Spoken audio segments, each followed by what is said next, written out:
चिपकली जैसे चिपक दीवार पे चिपक गया तू अपना बता दे भर से रात भर मजा चले तू प्यासे आज भर ढेर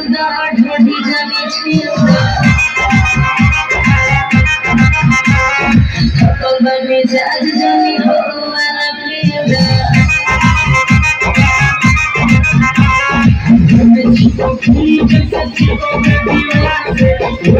चिपक गया तू अपना बता दे भर से रात भर मजा चले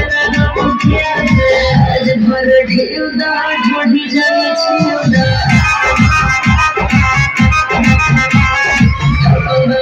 आज जानी हो वाला प्रियदा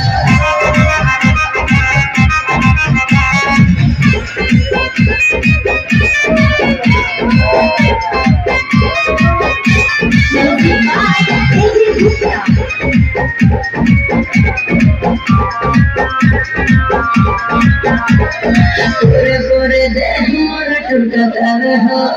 मान जे बलम दम घुटतावे हो हमर कोनी पास बड़ा दास के हो मोरो की खेत जो दिया जुजो आज भर ढिंदा ढोढ़ी जानी छियो बनी आज जानी हो वाला प्रियदा चिपकली जैसे चिपक दीवार पे चिपक गया तू अपना बता दे भर से रात भर